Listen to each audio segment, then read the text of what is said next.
Good morning, SKN. I'm Jamie Morris. And I'm Cortensia Carty. Well, today we would like to remind you, actually we are going to remind you, to be open to opportunities for growth. And that's the word that we've been talking about this week, opportunities. Sometimes they seem like obstacles, but they present opportunities for growth. So be prepared to grow. Yeah, push on and persevere, as you said. And if you experience a little pain in the process, well, that's all part of it. So all part it'll be of better it, for it. So we're moving on to the latest in local news. This by way of a press release from the Ministry of Foreign Affairs and Aviation. Thursday, the 2nd of June, 2022 saw the establishment of formal diplomatic relations between the government of St. Kitts and Nevis and the government of the Republic of Benin. The Embassy of St. Kitts and Nevis in Havana welcomed His Excellency Boniface Vignon of the Republic of Benin, who, together with SKN's resident ambassador, Her Excellency Mrs. Verna Mills, signed a joint communique establishing formal diplomatic ties. The occasion also saw the signing of a visa waiver agreement to facilitate ease of travel between the two nations. The two diplomats agreed that signing this communique signaled an important step in promoting relations between both governments and peoples. They both pledged to advance the development of cordial, mutually beneficial relations through different areas of cooperation. So we're going to Benin? Well, your case, I suppose we could have always gone, but visa waivers make it easier. Absolutely. Plenty. Much easier. We continue now with, I was just looking at the flag before we continue to say, okay, let me get that flag color, so if we ever have flags, I'm going to beat you, right? We continue now with story number 2 on the local scene. This from MMS SKN. Mistress Venicia Walters, who served as president of the Nevis Cooperative Credit Union, NSCCU Limited, and led the financial institution during its most challenging times, occasioned by the COVID-19 pandemic, is set to retire, having served 2 3-year terms as a member of the board. At the 49th Annual General Meeting of the NCCU held on Thursday, June 2nd, at the Nevis Performing Arts Centre, NEPAC, Penny's Industrial Site in St. Thomas Parish, Chairman of the Nevis Cooperative Credit Union Nominating Committee, Mr. Dwight Morton, told the general membership that the President had served 2 consecutive 3-year terms, which meant that she could no longer vie for a position. He advised that the nominating committee had determined that Mistress Kenesha David should be the person to be nominated and recommended that she replace Mistress Vernice Waters. Interesting stuff. Strength of a woman. So I expected you to say that. You say nothing else, but and nothing less either. So there you go. Well, that's good great. woman One replacing succeeds the other. Yes. All right, moving on to our third story. This from One Media. The Alexander Hamilton Awareness Society, in collaboration with the Nevis Historical Conservation Society, will later this summer unveil a statue of Alexander Hamilton as a young man.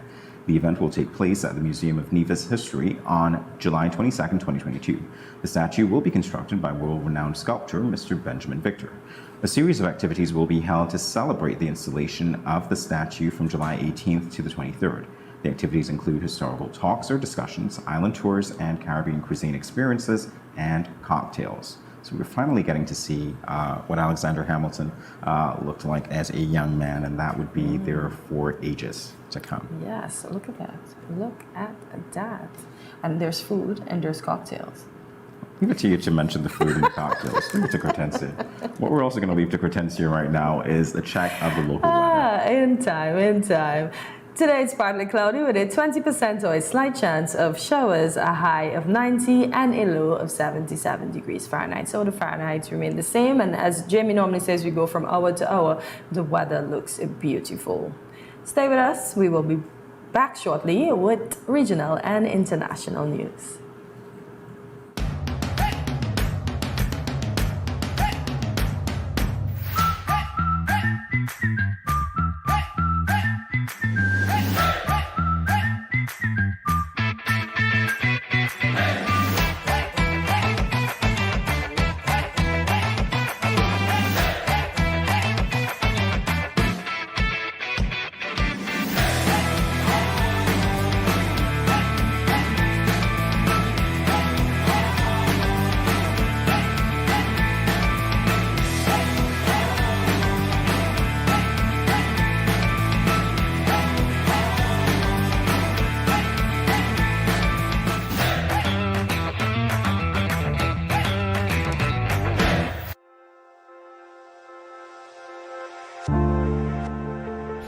I wear a mask because I want to, but also I want to protect his classmates and his teachers.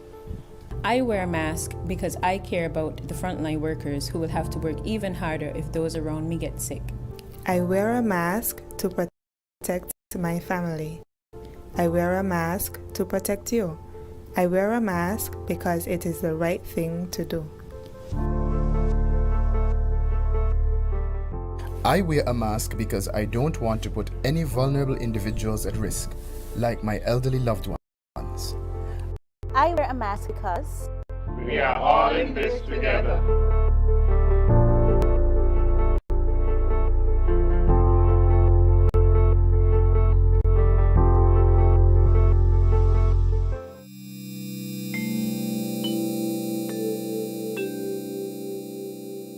Everyone is encouraged to adopt a healthy and positive approach to daily life. Here are a few friendly reminders. When you go to the local market and food vendors, remember to maintain a social distance of 6 feet or 2 meters apart. And always wear your mask. Always keep your hands clean. Wash your hands with soap and water or use an alcohol-based hand sanitizer. When dining, choose restaurants with staggered seating.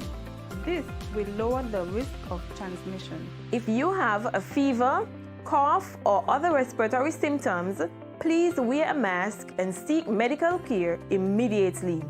Rest at home and do not visit the food vendors, local markets, or restaurants.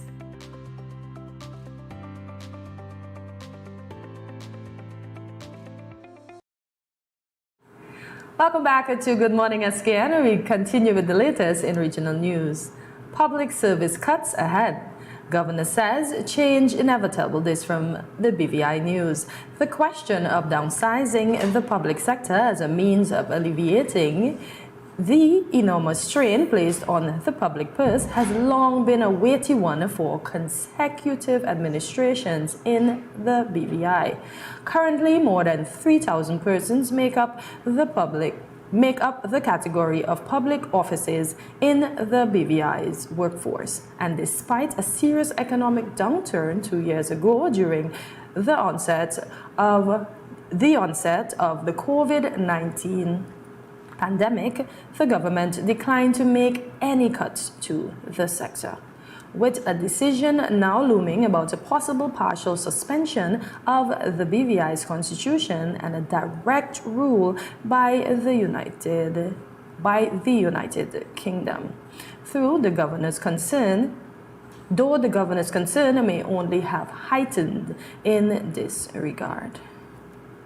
Now, what are your thoughts? Not good. Anything that has to do with cutting people's jobs are not good, because then they will burden other sectors that can't afford to have them. Okay, valid point indeed. Yes. Well, we wait to see because the question is still in the air, so Yes. hopefully it resolves itself in a good way. A very good way. We're moving on to international news this from CNN. 6 members of a Haitian Special Olympics contingent are missing, according to a news release from the Osceola County Sheriff's Office in Florida. The Sheriff's Office sent out a bulletin looking for Antoine Methon, Nicholson Fontilius, Peter Burles, Anderson Petitfer, Stevenson Jacquet, and Oriel Jean. The missing individuals are all men between the ages of 18 and 32 who were in the U.S. for a soccer competition, the bulletin said. The group was participating in the 2022 Special Olympics USA Games in Orlando, which began Sunday and run through June 12th. What are your thoughts? No thoughts? Well, I hope that they find them. They're part of the contingent, 6 men. Their photos have been shown and have been circulated, so hopefully with any luck they will be able to find them all in good condition. But do you know they left all their personal belongings behind? No, did not know that. Yes, the full news article says they did. So I wonder where they are. I hope they make it back. So do I, Yeah. so do I.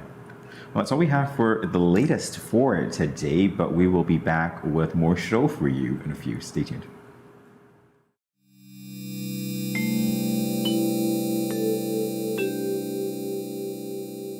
Self-health management refers to the measures people take to manage their own health.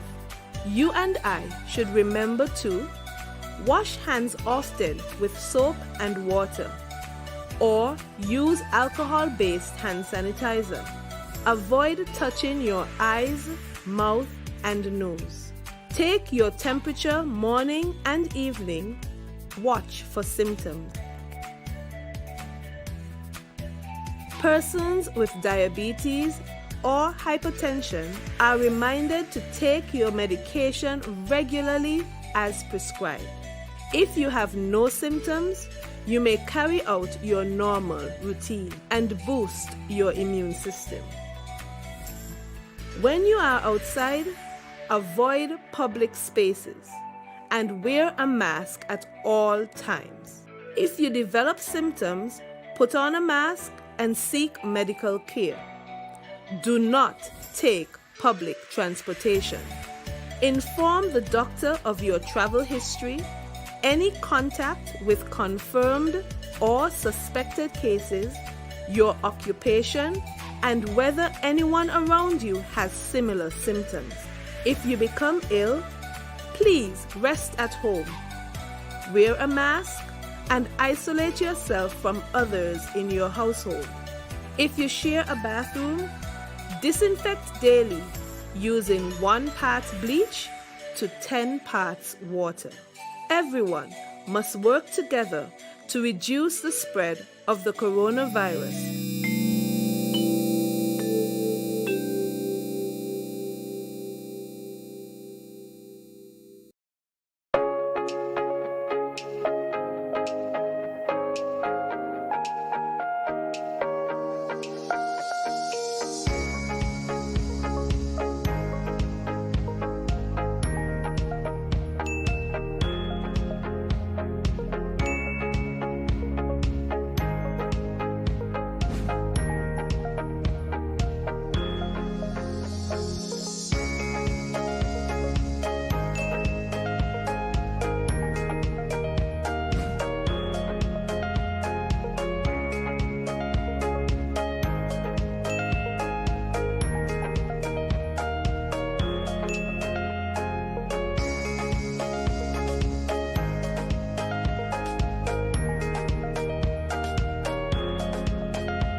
No cash, no card, no problem. Jad, embrace the freedom.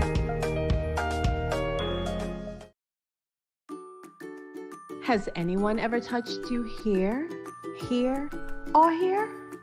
Well, these are actually bad touches, not good ones. And so, if anyone ever touches you in these areas or anywhere else that makes you uncomfortable, you must say no, then go and tell. Say it with me. Say no, then go and tell. This message was brought to you by the Department of Gender Affairs in collaboration with Probation and Child Protection Services, the Ministry of Health, and the Pan American Health Organization. When growing your savings, where you save matters more than you think. Dare to compare and see for yourself why you should start saving and investing at First Federal Credit Union. You don't have to settle for cents. Let your money make sense. Reap a higher return by stashing your cash in a high-yield savings account or term deposit and earn up to 4% interest on your money. At First Federal, we say yes.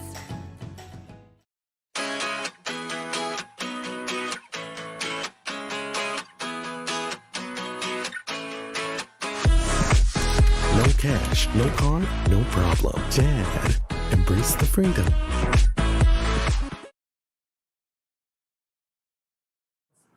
Welcome back to Good Morning SKN. If you are just joining us, welcome. The revolutionary Nelson Mandela once said, and I quote, "A society that does not value its older people denies its roots and endangers its future. Let us strive to enhance their capacity to support themselves as long as possible, and when they cannot do so anymore, to care for them." End quote. The month of June is internationally recognized as Care for Your Grandparents Month. Today, Jamie and I will be speaking on this subject. So Jamie, as I was telling you, I have no grandparents, and they spoiled me because I think I lost one at 3 and the next one at 5. So they didn't teach me much other than you can have anything you want. Yeah, well, that's an interesting lesson. Yeah. Indeed. Interesting lesson indeed. Not really, because your parents say, no, you can't have anything you want. Well, only the grandkids get that know that my mom has grandkids, they can have anything they want. So I guess it's a grandparent syndrome. That's a consistent lesson nonetheless, Coach Henson. It is.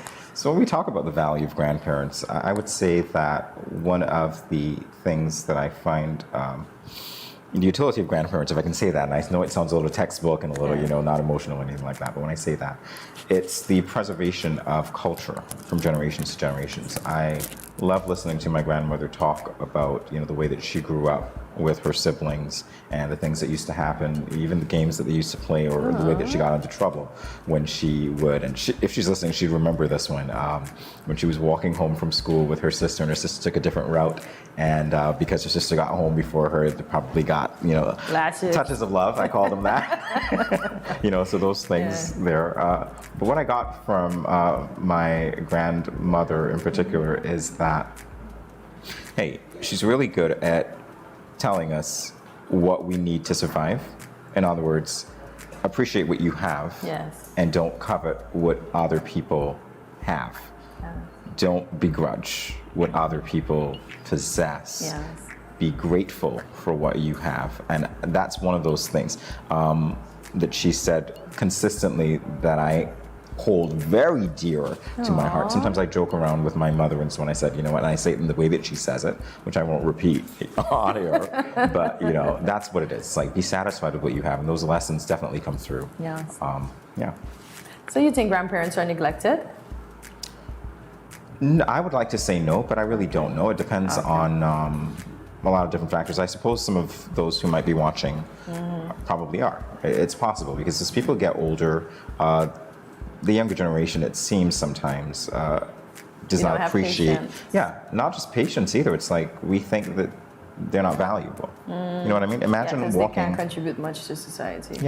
Walking down the road. I think I might have seen this once or twice. You're walking, and there's an older person who needs help crossing the road, and 10, 15 of us are passing. And I say us because we're all people. Maybe the 16th one does that and offers the helping hand or so on. But generally speaking, what I see is not really respect for older people in that way. I often wonder if we all don't realize that we are all going to get old one day, because I'm very particular when it comes to the elderly. Because I know I'm going to get older one day. I may not live as old as they are, or I may live older, and I would like somebody to help me, so I always extend a helping hand to the elders. I live with an elder, and it's a pleasure to live with him, because he's a sweetheart, and he does most of the stuff for himself. But he's he's laid back now, as he said. He's worked all his years, so it's time for him to just lay back. And he would give me the old time stories and tell me all the stuff that he went through. Like, we're trying to get him to go take a trip across the Nevis, and he'd be like, no, not going. We've been begging and begging, but to see that we include him and we don't make him feel like he's a nuisance or anything like that. You can't make it, unless I know the man that you're talking about, you can't make him feel like he's a nuisance. He's not. No, but just saying, because other people might say, oh, they're disgusting, they're this, they're that. He's not. Exactly. Hey, if you're watching, I'm rooting for you. You're not, but you're going to tease her when she gets home if you're watching this. Okay, please do. It's a sweetheart. But I think we should be more patient with them, because we're going to get there one day. And as they say, once a man, twice a child. That's very true as well. So we need to be more mindful of how we treat the elders. Have a listening ear, even if you hear the story 101 times, The story always changes, and it doesn't matter, because there's always some new flavor. There's always some new item that's included by way of detail that lets you know, hey, this is really fascinating. Perhaps I heard it, but not quite like that. Yes, exactly. So it's very good indeed. Never get old. Never get old. All right, so how can we, as a society, better care for our elders? And this is interesting, because I said to you before, and I am actually going to say this on air, so pay attention, everyone. That particular ad that we see, the animation where the guy is in the wheelchair and he's being wheeled in, and then the nurses, or the caretaker, let me not say nurse, the caretaker, it's like, you're dirtying the floor, you're doing that. I literally want somebody to put me in that scene where I can whap her like she whaps the guy. Can we get that done? I mean, you guys are good at graphics. Because I know that, when we talk about caring for older people, sometimes you've got to love what you do. Yes, exactly. And you also have to acquire the skill set that's needed to do that. Yes. Not because a paycheck is being given to you doesn't mean that you possess the qualities to do that. And I got really annoyed at certain points in time because I remember my grandfather was being taken care of by someone. And when we went to see him in that facility, he had a hip injury. As a matter of fact, he used to ambulate fine. He couldn't really see, but he was ambulating fine before he got there. And at some point, he had a fall when he was there. And it's like he just deteriorated after that. That being said, he was, I think, in the bathroom with a shower one day when we got there. And so my mom and I were trying to help him to ambulate back to the bed.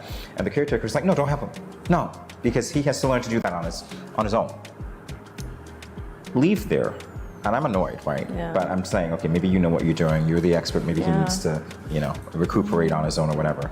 And I talked to a member of my family who was a nurse, and she was so irate because she said he is not supposed to be walking like that. And so when I see things like that, and I go, you know what, it really bugs me. But I'm grateful to an extent that we have more facilities popping up where they provide long-term care for the elderly. And so there are actually people who have interacted with who know what is required. And I'm glad that they do that. When sometimes in passing, because Uncle watches a lot of television, I will see cases where the elderly, especially in the US, because it's US TV, they're being mocked or they're being ill-treated, like the caretakers are taking videos with them, and I'd be like, that's not cool. You're gonna get old and somebody's gonna treat you 10 times worse. These people were once lawyers, doctors, etc. They paved the way for you, and this is how you treat them? Because we don't understand the continuity of culture. It's as if we operate in a vacuum where we're here for a particular period of time, and that's all we care about. That's basically it. And I think persons look at older people as disposable when they get to a certain age. Like, okay, you're gonna die soon. But I don't know if they realize that we, the younger generation, are dying soon. These older ones or the elders are going on. Pretensity, don't get me started, because that's a whole can of worms. And I'm telling you, because I believe that as a society, we believe in ageism a lot. You get to a particular age, you have to retire, although retirement, you know what I mean? These kind of things, like you're no longer valued. We're communicating certain things subliminally to older people in society that says that say basically that you are no longer as valuable as before. And I've noticed people who were sent home that could have still been in the workforce being productive, they have taken a turn for the worse in most cases. Right, so let's go to, well, you talked about the inclination for storytelling. Yes, we spoke on that. Storytelling indeed. Although the story changes, as you say. Yeah. So we spoke on that. I heard that. As a matter of fact, when we interviewed my cousin Bijan Bass, I was joking with him because it's not just about the knack for storytelling, but I told him at the time, what he told us at the time was the device that my grandfather had. I was telling him, rather, the device about my grandfather that he had. Forgive me. Yeah, my signals are getting crossed today. You could probably appreciate that a little bit. Yes, so he had that wind-up camera, and I tell you, the level of respect that you have to have for older people, because he just came back at me every time, you're not doing it right. Do it. No, give it to me. This is Grandpa? Wind it up. Oh yeah, this is Grandpa. This is Grandpa when he was probably about 67 years old. And I'm like, okay, you know what? I have respect for my elder. Here we go.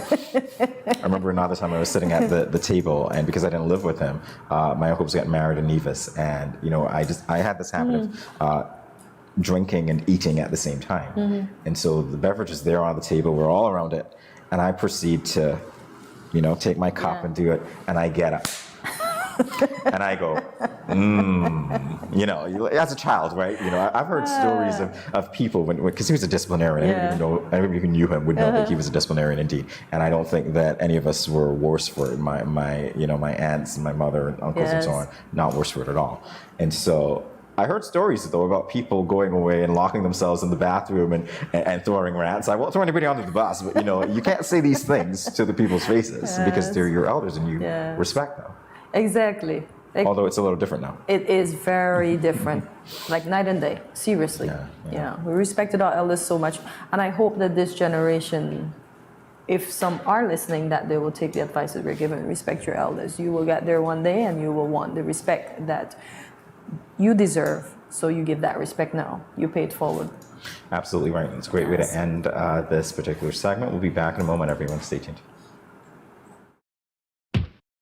Where are you going? I just mopped the floor and now the chair leaving marks all over the place.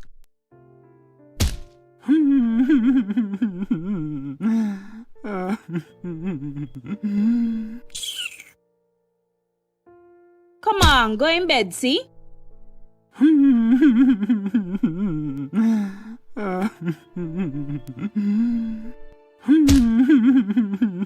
Sometimes I just can't take you on.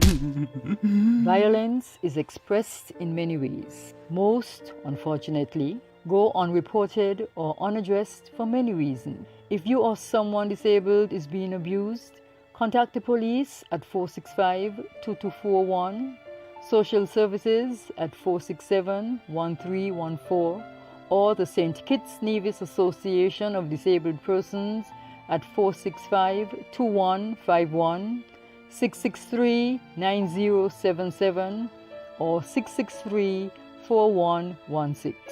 This message was brought to you by the Department of Gender Affairs in collaboration with the Pan American Health Organization, PAHO. It's been 6 months now and Glenn hasn't been working.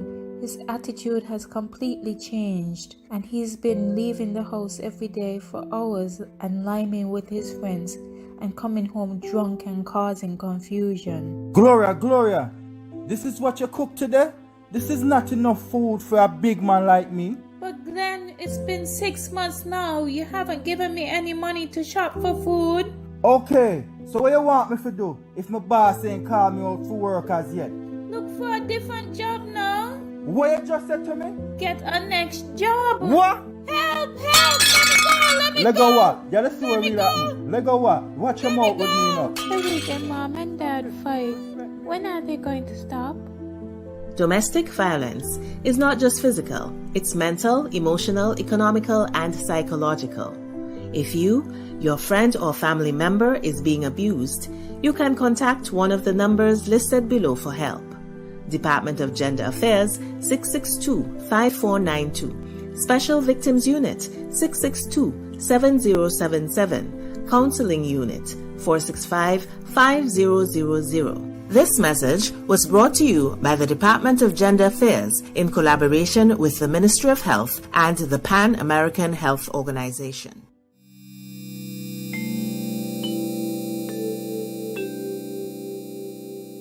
Everyone is encouraged to adopt a healthy and positive approach to daily life. Here are a few friendly reminders. When you go to the local market and food vendors, remember to maintain a social distance of 6 feet or 2 meters apart. And always wear your mask. Always keep your hands clean. Wash your hands with soap and water or use an alcohol-based hand sanitizer. When dining, choose restaurants with staggered seating. This will lower the risk of transmission. If you have a fever, cough, or other respiratory symptoms, please wear a mask and seek medical care immediately. Rest at home and do not visit the food vendors, local markets, or restaurants.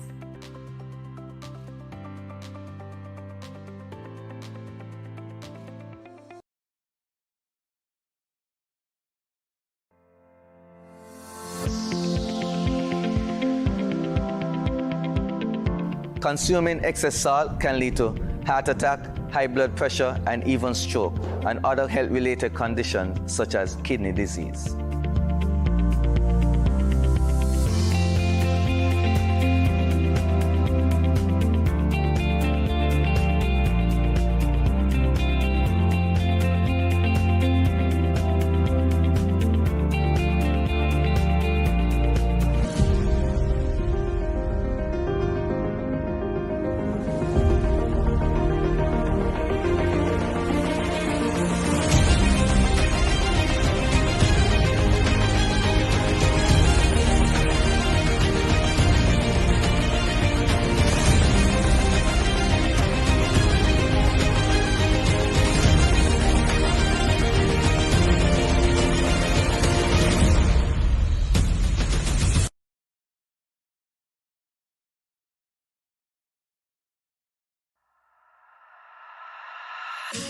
I'm here to St. Kitts, Nevis. You don't know Infamous I represent for the Ministry of Health. Yeah.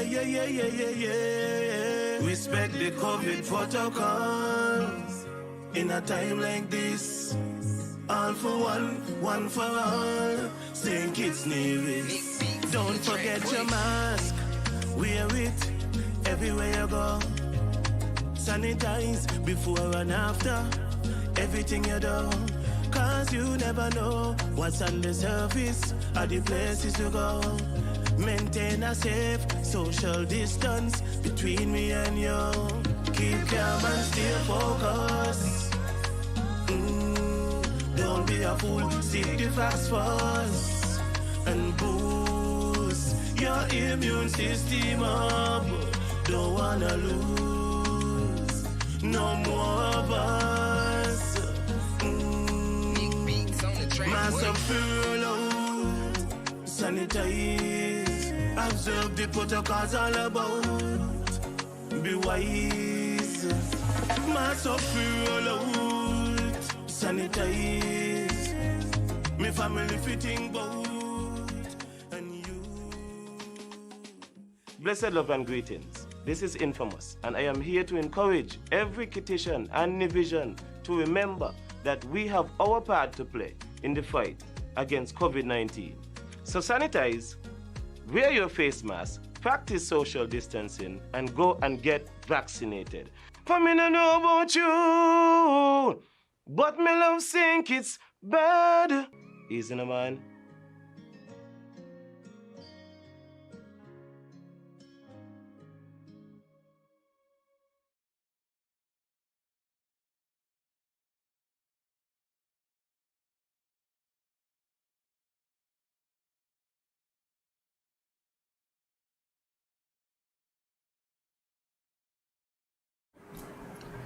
Today is World Accreditation Day, which is a worldwide initiative established on the premise of promoting the value of accreditation. The theme for this year's observance is Accreditation, Sustainability in Economic Growth and the Environment.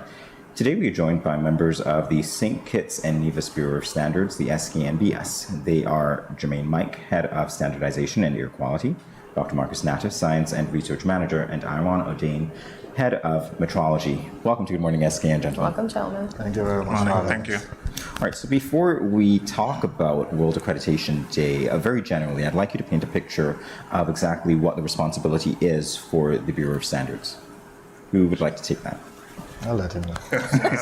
Sure, I'll take it. So thank you so much again for giving St. Kitts and Nevis Bureau of Standards this forum to enlighten persons about our work, and especially on World Accreditation Day. So the St. Kitts and Nevis Bureau of Standards, I always find it very funny because our mandate says to protect human health and the environment. So that means everything, right? I mean, except animals, I suppose, and plants. So our mandate is quite broad, and we do quite a lot with, some limited resources.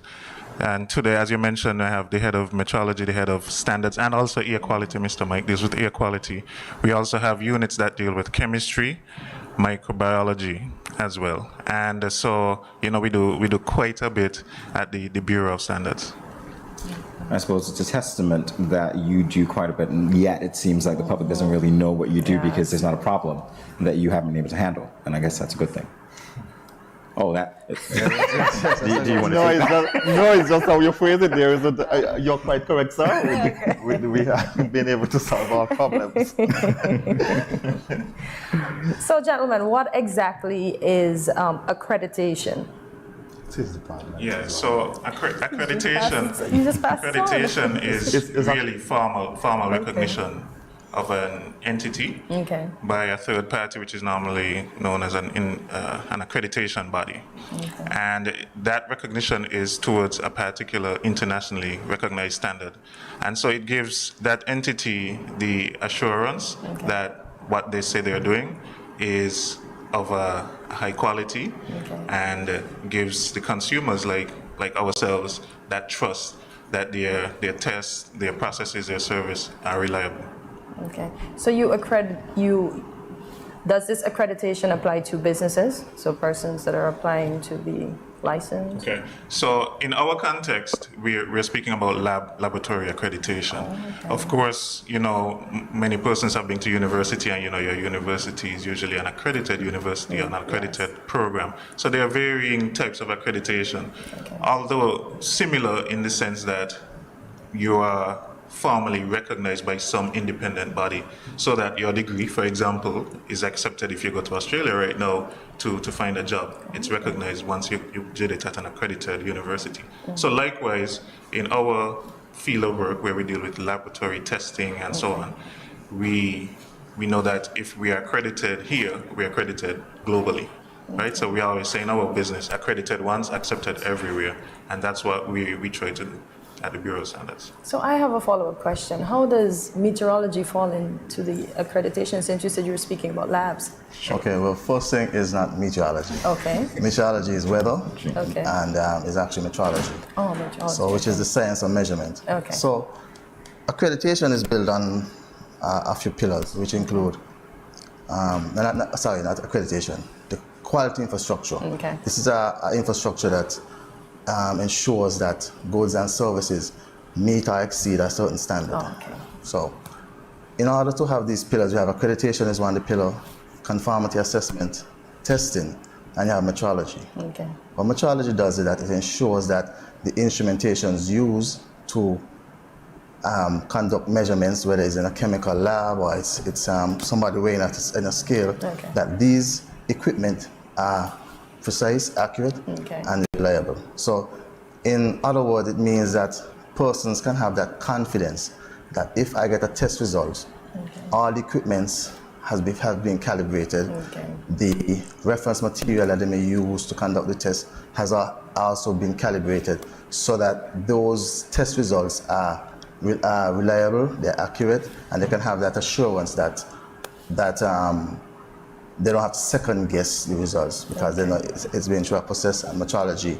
And metrology again verifies that all these measurements are accurate and reliable. Okay. So I mixed up the two. Yeah. Thanks for the So it's not- clarification. Which I'm sure you get quite a lot. I had the same.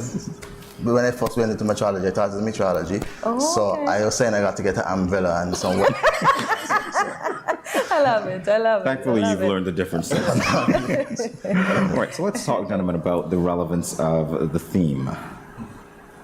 And I just had it and I lost it. All right. So you know what the theme is. Let's talk about the relevance of the theme. I'm seeing economic growth, sustainability, and so on. How does that parlay into what you do regularly?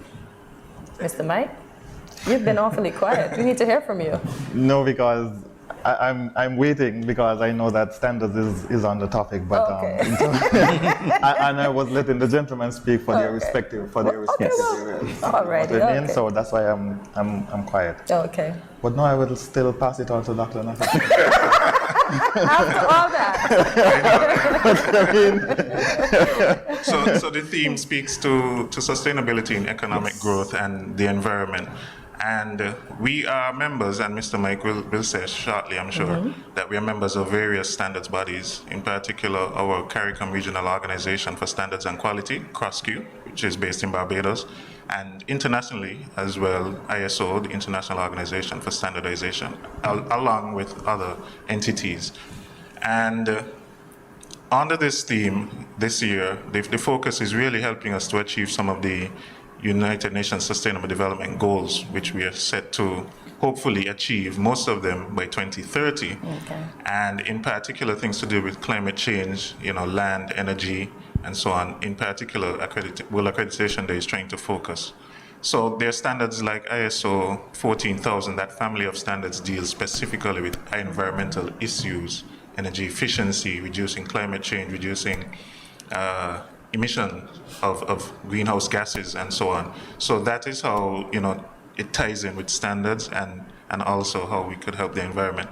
In terms of economic growth, there are also standards that help, because when you use a standard, particularly in a business, what that does is help you to save time, save money, make your processes more optimized and more efficient. And of course, that would lead to, if you have lower costs, you should also have, increased revenue. So that's where the economic growth can come in and where standards can help as well. Now I can come in. Please do. Our department has, when it comes to especially for the environment part, we have come in where we have contributed where we have adopted a standard of the Energy Efficiency Building Code, where it just speaks to energy management. So for example, it may speak to what type of bulbs you may use to conserve electricity. We also have where there's 3 other energy efficiency standards that are slated on the books.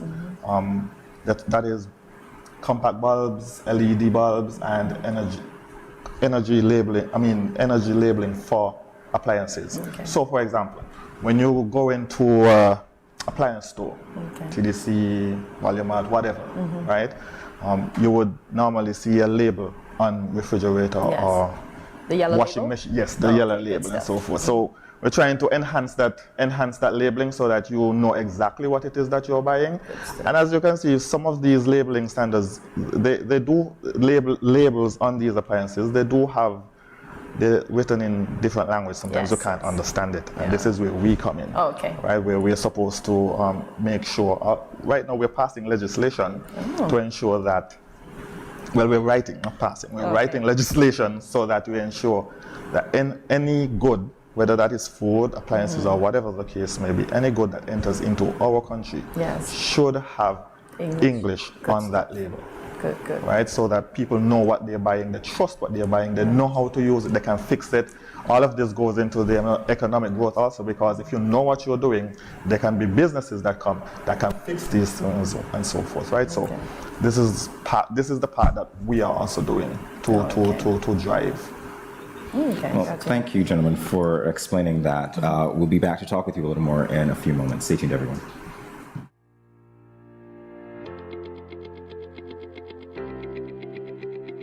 Dreamy Decor specializes in flowers for all events, from birthdays to weddings and any other special occasion. What's a better way to express to the people you love than by providing the finest selection of beautiful flowers and gifts? So when you think of flowers, think of us, Dreamy Decor. Welcome back to Good Morning SKN as we continue this engaging discussion about World Accreditation Day with Jermaine Mike, Head of Standardization and Air Quality, Dr. Marcus Natter, Science and Research Manager, and Iron Ordain, Head of Metrology from the St. Kitts and Nevis Bureau of Standards. So can you tell us some of the activities which will be undertaken on this day here in St. Kitts and internationally? For World Accreditation? Yes. Got to pass it on to Dr. Natter.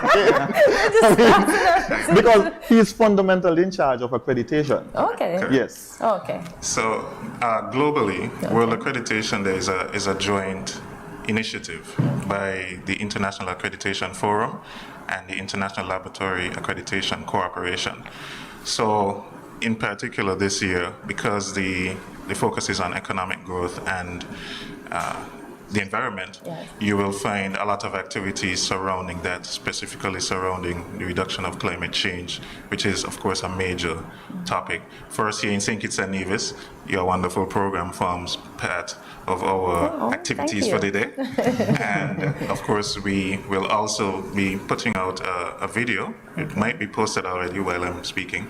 A video that highlights our work at the Bureau of Standards in terms of accreditation. There's also a joint statement put out by those two entities I just mentioned that we will put into the media, share with newspapers, etc. as well. All right, so we've gotten a glimpse of your respective roles. What I didn't hear about, which I'm curious about now since you referenced climate change, is the air quality and testing. What can you tell us about that, Mr. Mike? You can. Well, the air quality that we're able to perform, air quality is a broad umbrella term. Okay. Right? There are many things in the air, and I don't think there's one laboratory that can test for everything, right? But for our purposes in St. Kitts and Nevis, we have zeroed in on just three things, really, or three aspects of air quality, which is mold identification.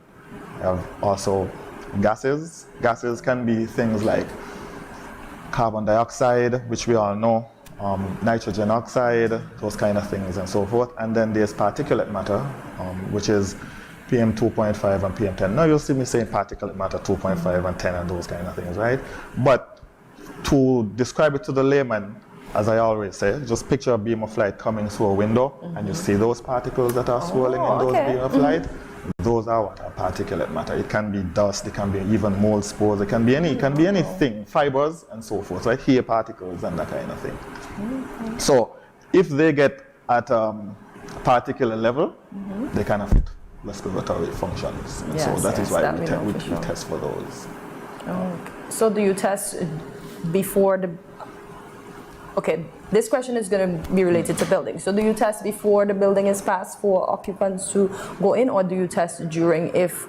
Right now we are reactive. Okay. So people, our entities, they would call the Bureau of Standards and they would request a test. So sometimes they don't know what they want. They'll come and ask us, they say, we need air quality, we don't feel good. Every time I come in the morning, I just don't feel well and so forth. Which there is also such a thing as sick building syndrome. But What is that? I want to know. What is sick building syndrome? I want to know. Sick building syndrome is you go into a building, you test for everything that you're capable of testing. You find nothing. Nothing, okay. But people still feel sick. Can't do anything about it. Yeah, of course. It's documented, it's real, right? But just saying that it's there. I like right? that. I think we know that.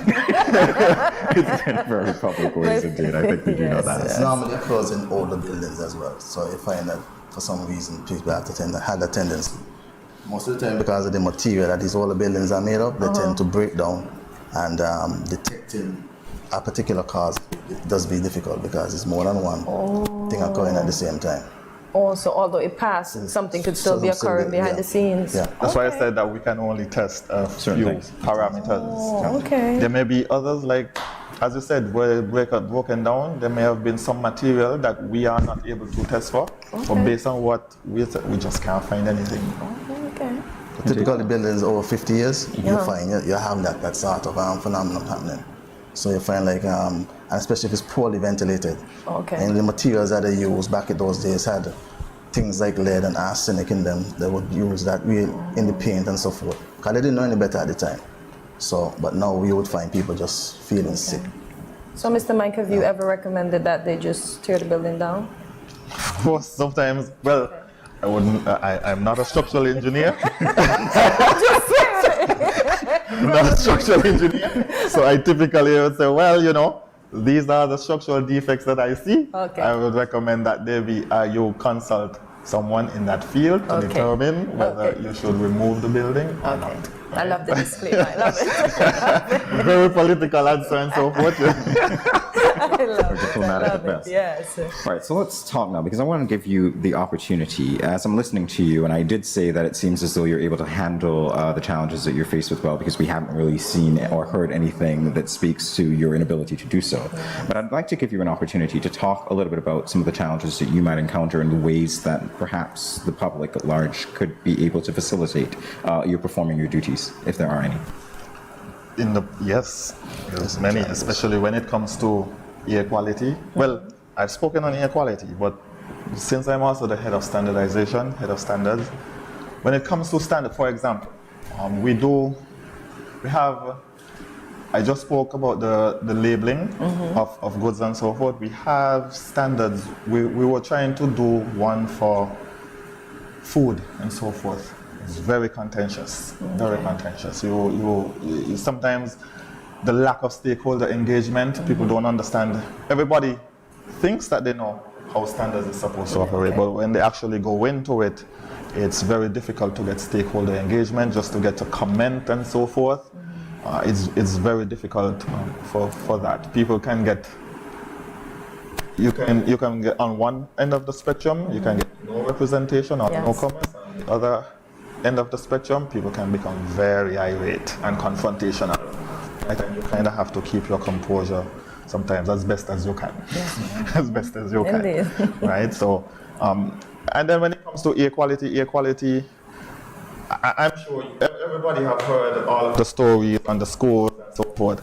Boy, that was a tough time for me, right? That was a tough time for me. Your back had to be broad for all of the insults and so forth that you would have gotten and so forth. So some of these are the challenge, as well as getting proper equipment. So for example, we would like to help agro-processors when it comes to certify their products and that kind of thing, right? Because without that certification part, there is no true trade between us and other countries, right? So we need that that national certification for our agro-processors. And since we don't have the necessary funding for the equipment and so forth, we are unable to help. It kind of burns me to not be able to help the little man like that, but it is the reality at the moment. But I can let the others speak as well as the other. Something like what? Okay, well, in terms of metrologies, it's very. I think for metrology, for most part, we have a good cooperation with the public. When we initially started, for example, when we started with gas pumps, there were gas station owners that was a bit hesitant. But after we explained to them what we're doing and so forth, they became more relaxed. And you found that some of them was like, they're mindful of the government regulating them and so forth. And you will find that when we actually carry out the tests, they actually were giving away the gas. So then you find that there was a reversal where they would actually call us and say, so when you come in to help check the pumps and so forth and make sure they're overselling the gas and so forth. So you're the one I have to blame for paying more at the pump or visiting more frequently.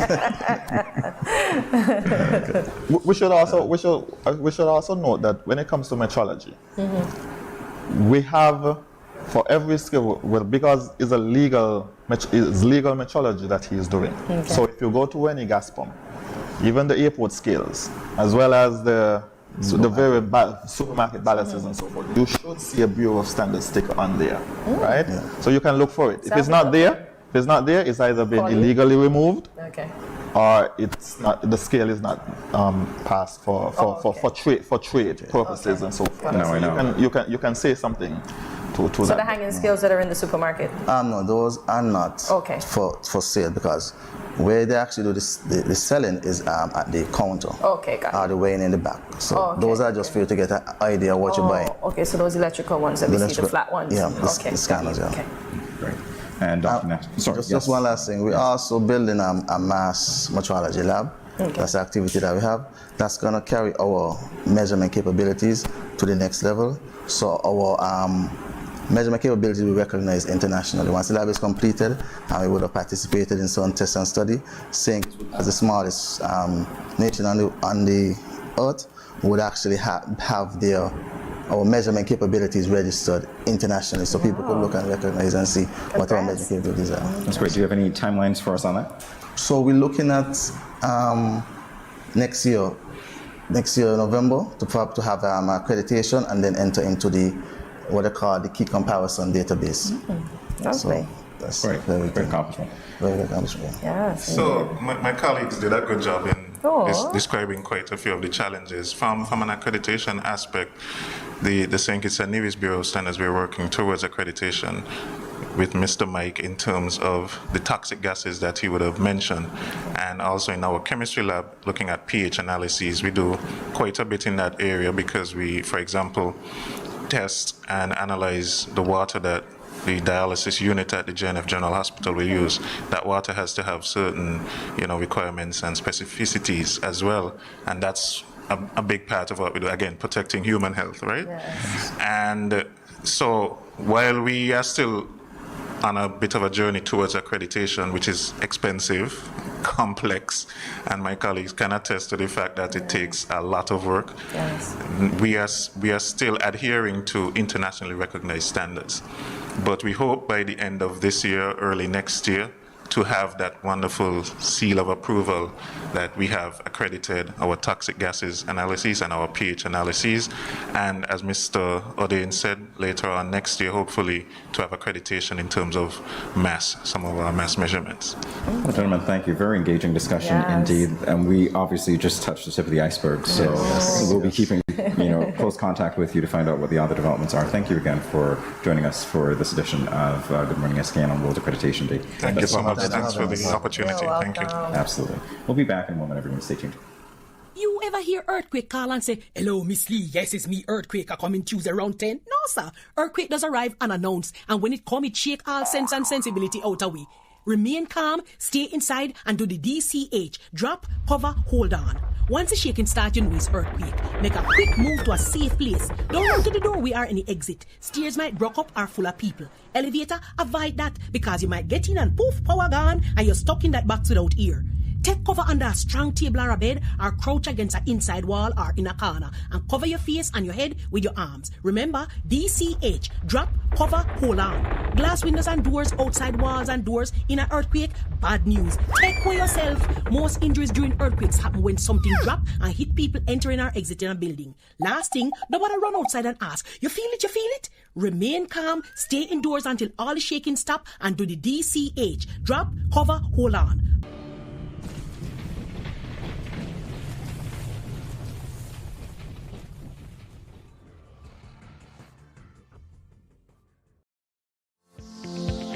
You can lower your salt intake by reducing salty foods, removing table salt, and using salt alternatives when cooking.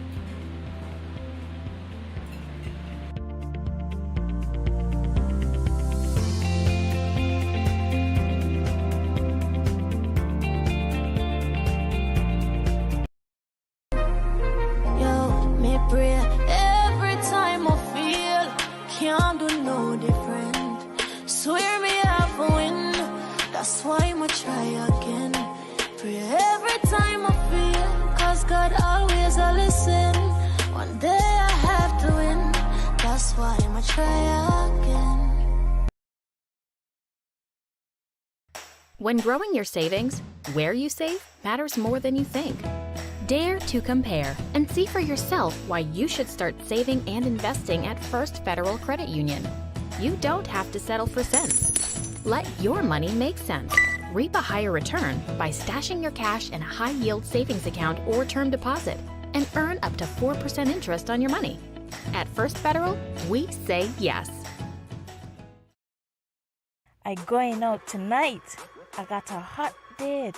He older than me, but I don't care. I like what he telling me. He say I look sweet and ting. What? You want me go home with him? Nice. Boy, I wonder if I'm ready for this. I notice he ain't got a condom, but I gonna go ahead, see? He might think me ain't like him or trust him. Plus, this my first time. Nothing gonna happen to me. Lord, how could I let this happen? I ain't ready for no child. Who gonna support me and my child? My man go in jail and mommy and daddy said they ain't gonna help. I all on my own. How could I be so careless? I wish I could go back to that now. But my education on hold. How could I let this happen? Don't let this happen to you. Contact the Department of Gender Affairs to find out about confidential offices and personnel available to answer questions about your sexuality or pre- or postnatal concerns. This message was brought to you by Project Viola through the Department of Gender Affairs with support from the Basic Needs Trust Fund and the Caribbean Development Bank. Oh my. Welcome back to Good Morning SKN. If you would have noticed the big smile, it is because this is my favorite part of the show where we loosen up. So today we will be playing the accent challenge. We have a bowl of accents here. I know Jamie will get the Irish one to a T. I don't know if there is Irish in there. I have no idea. Is this a confession that you went through the bowl before time? Guys, you realize what happened, right? If we happened to pick an Irish accent, Hortensia would have admitted to cheating before we started. I gave you your props. I said Jamie might get it. Okay, and we have to attempt to replicate the accent while the other person tries to guess what accent it is. So if you get that Irish accent, I'm gonna get that point. Yeah, Because you be practicing. I see what we're doing. You guys have been listening to Hortensia saying that she wants to learn foreign languages. So we did the language thing, now we're doing the accent thing. So that means I'm gonna win? I'm not even gonna say that. I'm not even gonna say that. So viewing audience, let's know Team K or Team J. But I'm gonna root for Team K, right? So let's begin. Jamie, You know what? I'm going to be a lady and say gentleman first today. Imagine that. You're going to be a lady and say gentleman first. Wow. I think that you already went through these things, you know. They were lying around here and, yeah. I didn't cheat. Just don't get an Irish accent. Wow. Because All right. I am going to get that one. So I am supposed to. You guys did a really good job, by the way, of making sure that we could hardly open these things. That This we is so cannot great. see, right? This is so great. Wow. I want to know. The rain in Spain falls mainly on the plain. Huh? Irish? How many guesses does she get? One? But no.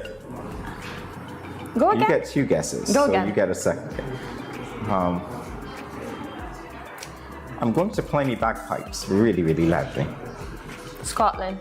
Scottish. There we go. Okay. And I kind of gave you a clue, you know. I said bagpipes. So that kind of helps. But don't they pay It is Scottish. bagpipes in Ireland as well? Do they? I don't know. Perhaps I should have said my kilt.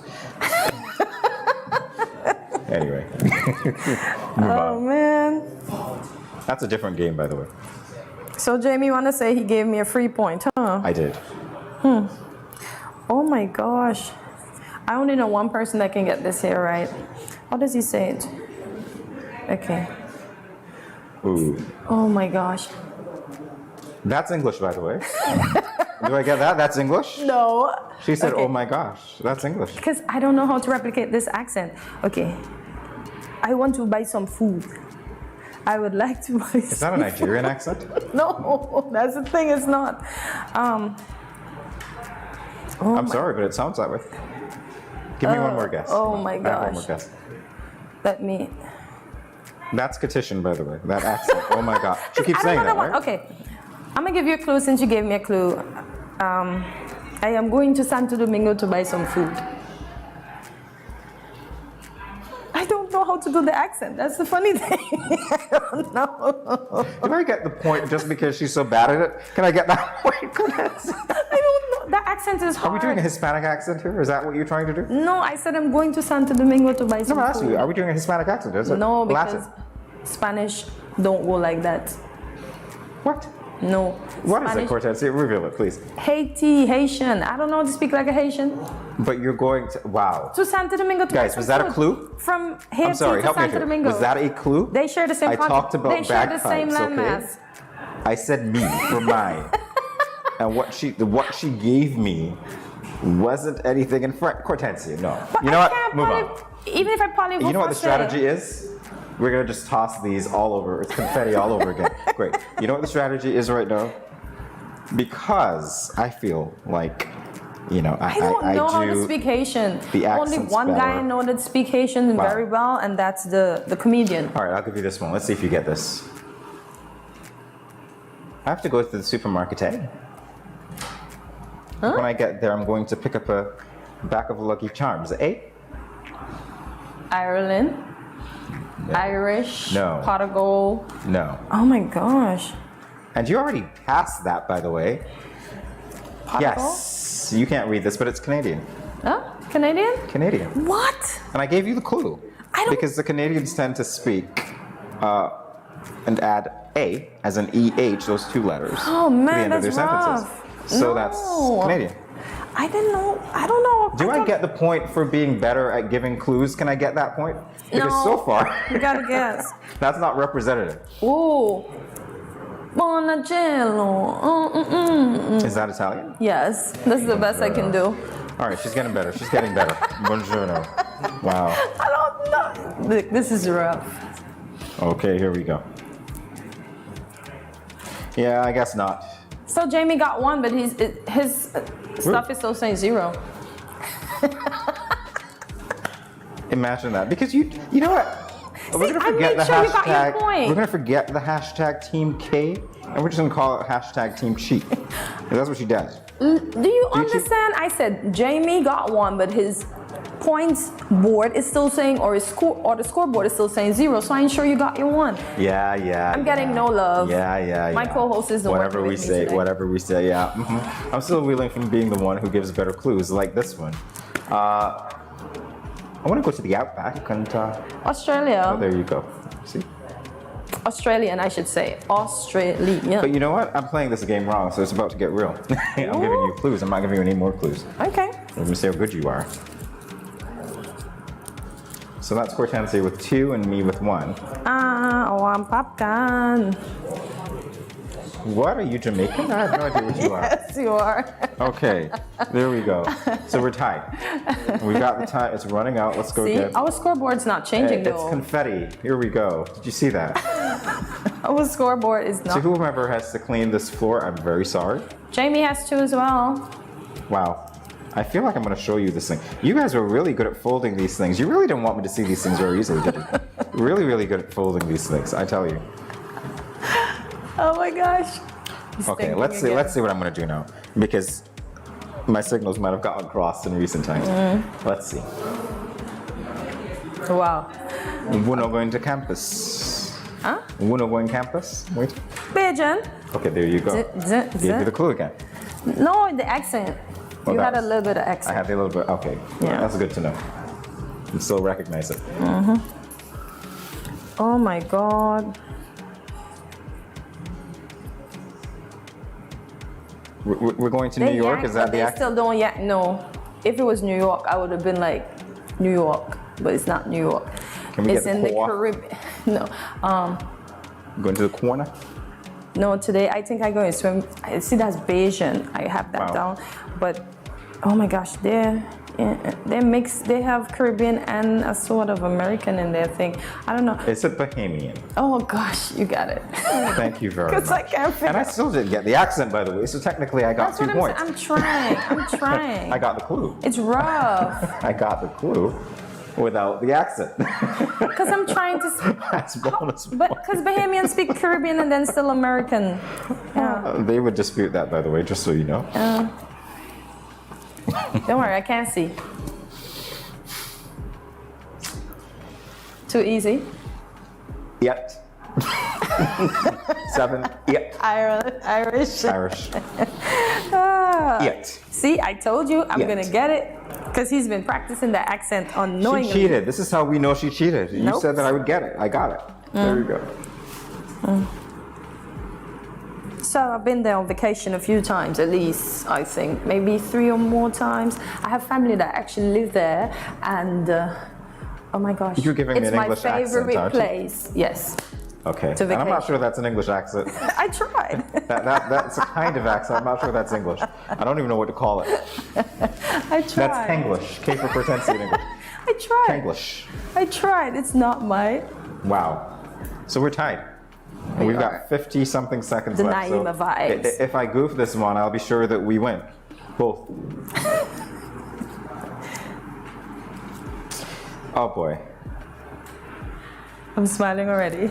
Wow. How do I do this accent, boy? Let me hear it. We are playing the accent challenge, and it is the best in the region that we play because these people have the sexiest accent. Trinidadians? Sexiest. Okay, there you go. But that's not how a Trinidadian talks. But you got it because you know it's the sexiest accent. There you go. Oh my God. I'm better at detecting than I am at replicating. Oh my I God. think we all are. No, that's not an accent. Oh my gosh. Okay. Guys, can I get the American? Because I keep hearing, oh my gosh. I think we got it. I got it, right? No.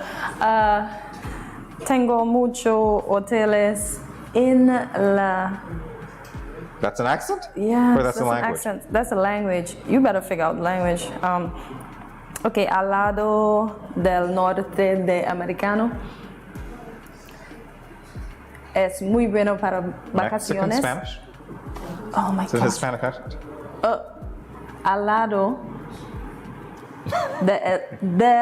del Estados Unidos es muy bueno para vacaciones. Tiene muchas turísticas de americanos. Tiene un border con Texas. But I said Mexican. You did? But I said that. When? I didn't hear him. I honestly didn't hear him. What did I say? Okay, muy bueno. I'm like, Muy what did I bueno. say? Muy bueno. Gracias. Guys, deduct a point from Cortensia for having me repeat this. He had me working hard. And add the point to me, okay? I don't know their accent. So the final, well, you know, they're Mexican. It is what it is. So we are tied at 5-5, and with that... We are tied? Yeah, we are tied. Literally? Foreign Naima, accent. come and break your juju. Here we don't go, need guys. to be tied. I need to beat Jamie. Imagine that. Yeah, because you cheated. I'm putting it out into the universe. I don't know if it's true or not, but hey, it's my story and I'm sticking with it. All right, we'll be back in a moment, guys. Stay tuned.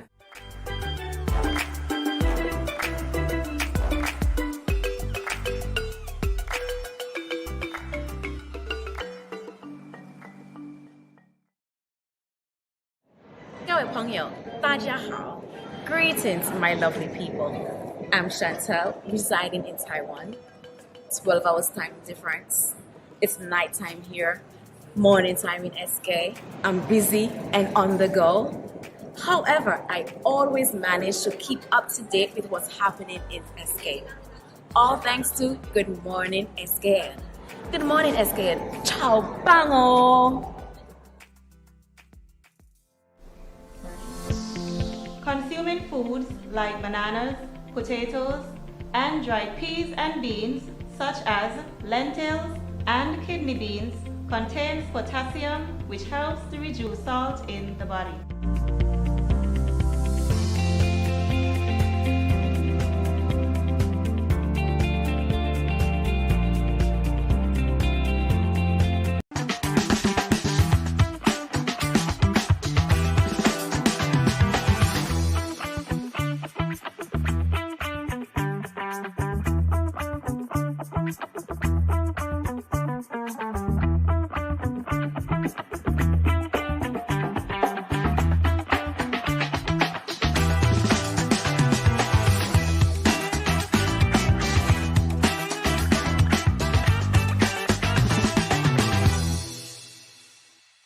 The continued fight against COVID-19 requires the continued practice of public health measures across all sectors and in every community.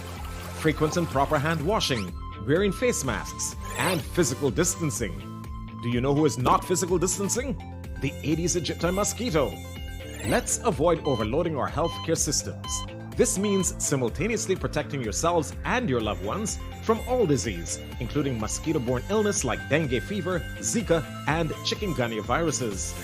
Did you know that dengue is the most common mosquito-borne viral disease in the world? So let's get to work. Use window and door screens to keep mosquitoes out. Change the water in vases and scrub inside surfaces to remove mosquito eggs. Avoid using saucers with potted plants to prevent collection of water. Securely cover water barrels and drums with mosquito netting and properly fitted covers.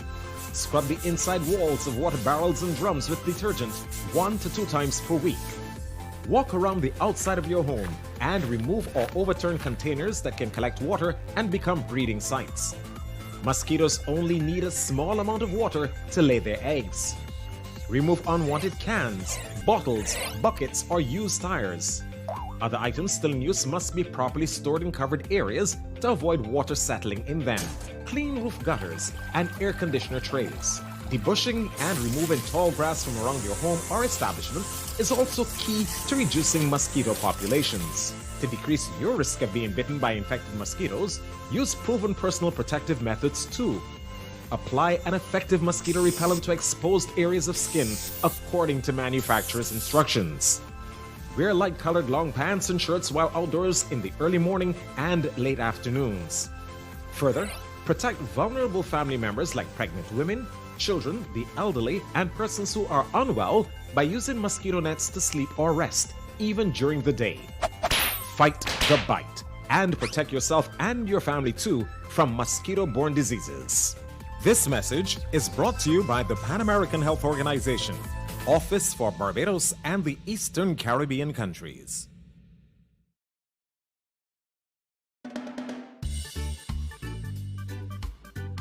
Children, how can you tell a tsunami coming? Teacher me. Sammy? My mother said when uncle jump in the pool and the water spoosh out, that's how you tell a tsunami coming. Settle down, children, settle down. Do you remember our tsunami song? Yes!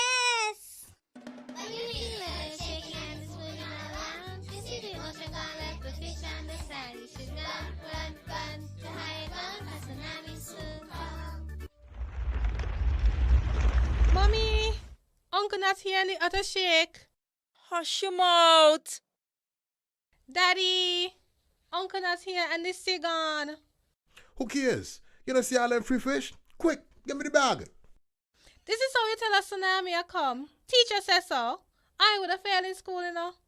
Sammy, come, let me go. They would have failed anyhow. Let me run, see Sammy.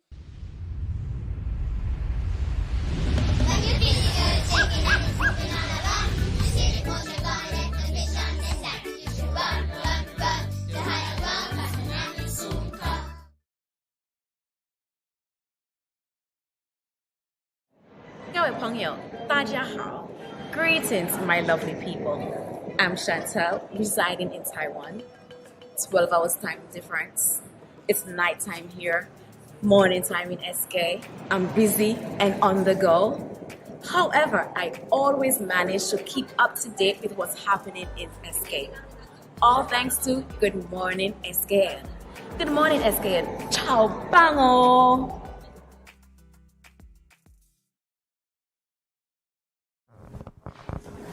What do you know about invasive alien species?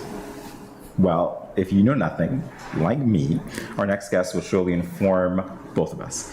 They are here to tell us about the Prevent Invasive Species project that is running here in the Federation of St. Kitts and Nevis. So join us in welcoming Carrie Dorr, National Project Coordinator, Joelle Clark, Communications Coordinator, and Mimi Armstrong, although I don't know why she's on that side today. I guess that's why they put you in the middle of it, right? Social Media Ambassador to Good Morning SKN. Good morning, guys. Welcome. Good morning, ladies. Never seen these faces before, ever. I know, right? We missed you too. All right, so we're talking all about invasive alien species, and the burning question is, what are they? Everybody likes to laugh about the alien part of it, so it's important to explain what we mean by that. So I think most persons know that invasive is a species that has kind of taken over an area. They don't usually have a lot of predators. They reproduce very quickly. So those are the species that most people would associate with invasive, but the alien is to explain that we're talking about species that have come from elsewhere. So you can have native species to an area that become invasive, usually due to habitat modification or something like that by humans. So we're specifically focused on species that have come from elsewhere and are here in St. Kitts and Nevis and are causing problems to the environment or to our economy. So Dr. Clark and I have shirts, Mimi's getting hers shortly, highlighting some of the different invasive alien species that through our research we have found to be particularly problematic in St. Kitts and Nevis. So we have the pink hibiscus mealybug up here, we have wild tamarind, the green monkey, which is the species of focus for our work this month, the lionfish, we have black and brown rats, the tropical bont tick, we have coral creeper, which we know as bee bush, right? Fire ants, and mongoose. So those are the 10 species that we have found here in St. Kitts and Nevis to be particularly problematic and hurting our environment, taking over some of our important native species. Oh, that's good to know. So now I know. Now you know. Now everyone knows. Wow, I'm just shocked. So how are we going to protect the environment against these species? Well, you can see our messaging here, detect, declare, protect. So regionally, we're working with other islands. So St. Kitts, Nevis, Antigua, Barbuda, Barbados, St. Lucia, St. Vincent, Grenada, and Dominica are all participating in the Invasive Alien Species Initiative. So regionally, we have initiatives to monitor our airports and our seaports to make sure that we're better preventing the species from coming in. We're creating a mobile app that we can share with persons shortly that they can help us actually identify different places where invasive species are becoming a problem. And then the management strategies will really be species specific. And of course will require dedicated time and funding towards eradicating or managing whatever species we're talking about. And a big part of, being able to solve the problem is realizing that we have a problem. Again, like yourselves, a lot of people didn't know that, we have these species and they're actually problematic. Like they see the monkeys and they think, oh, they're so cute and cuddly, but they actually eat up crops from like top to bottom. And of course, other species, I remember they had a project recently, or maybe a few years ago, ago about the lionfish. Again, it was new to our waters and everybody was scared and they were telling people like to go out and eat them. But what I'm saying is that we're starting with at least educating the public. Like these are the alien invasive species. They're a little problematic, so just be on the lookout for them. And then we also share, preventative measures, how we can control them, what do we do when we see them. So again, we're starting with educating the population at first. All right, so speaking to that, Dr. Clark, your role specifically, how challenging is it? How rewarding has it been so far? Very rewarding. What do you need? Well, Mimi and I have been working together and this isn't our first time collaborating on a project for education and awareness, because we did it with the UNESCO Man and the Biosphere project with the Kean High School, where I'm currently at. Similarly, Dr. Dor, so his woman power here, has already partnered with the school to build awareness. And my role here as communications coordinator is simply to use these available resources. The brand ambassadors, Mimi, EK, Infamous, they're social media ambassadors. They have followers. They're pushing the message. We're also doing partnerships with the schools. We have facilitators who will be going to the schools, making brief presentations, getting the students involved in competitions, and we're targeting the science students in particular. Recently, we partnered with Tricia Griot-King. She was just here. Yes, the lionfish. Do you see? Woman power again. She did the lionfish workshop with persons who are directly involved with either beads, coastal resources, fishers, snorkelers, scuba divers, etc. And this was part of the IS project. Then we were at the Nevis Open Day, the St. Kitts Open Day, the Agricultural Open Day. So we're making some headway and strides rather in terms of what Mimi said, education, making people aware of the fact that invasive alien species is a problem. And I'll end by referring to our logo, IAS. Every time we say this, Dr. Dor says, we should partner with Seymour because everybody thinks IAS is Island Auto Supplies, but we're trying to build our brand, IAS Invasive Alien Species, through the work of our very popular social media ambassadors. Okay. So ladies, I know the green vervet monkey, well, as I was taught, is native to St. Kitts. How did these other species get here? It's not native to St. Kitts, actually. It's not? It's actually from Africa. Yes. So how did he get here? He swam? Just wondering. Wow. So it's a West African monkey. Okay. Yes, and so it came with other goods and persons from West Africa during the slave trade. So they came as pets of merchants and colonialists, and over time, as they get bigger, they get really unruly, so people tend to just let them go, or with fires or war, things like that would have been happening over hundreds of years.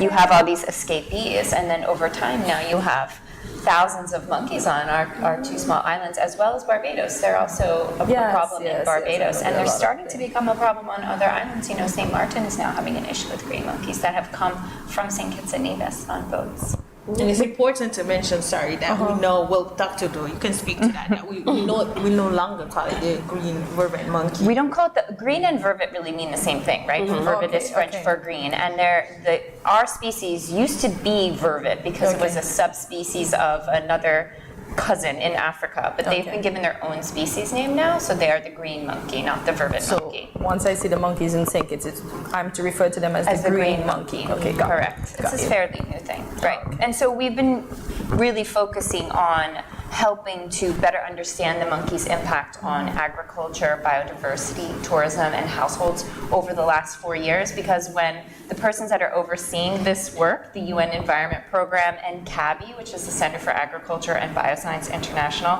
when they came to St. Kitts and Nevis, they were saying, which IAS are the biggest problem for you? And monkey was always what persons talked about. So Mimi's father, Mr. Armstrong, is a really prominent farmer up in the Green Hill areas, one of the many farmers that we've been working with and studying and actually documenting the crop losses that they're experiencing. So the project is coming to a close in December, and so at that time, we're going to be taking all of this research and putting it into a comprehensive and scientifically informed monkey management strategy. And we're also going to be able to highlight how many monkeys the country has. That's a research project I've been doing for 8 years. Wow. And also how much EC dollars we're really losing annually to monkeys on farms. It's really important information. It's tons. A lot. A lot. That's very important research, and I'll be glad to talk about some of the implications of that research once it's concluded. Yeah, absolutely. We'd love to come back and talk about it. Great. We'll be back in a moment, everyone. Stay tuned.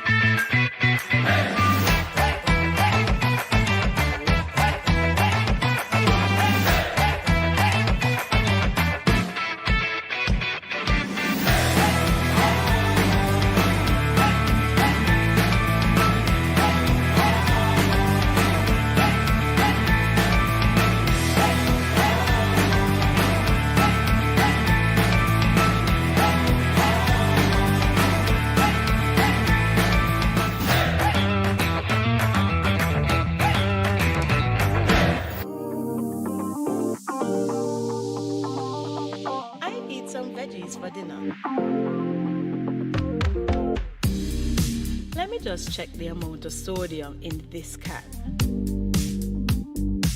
Oh no, this is too much. Let me try a next option. They did say it's healthy to consume less salt. This is much better. I am salt smart.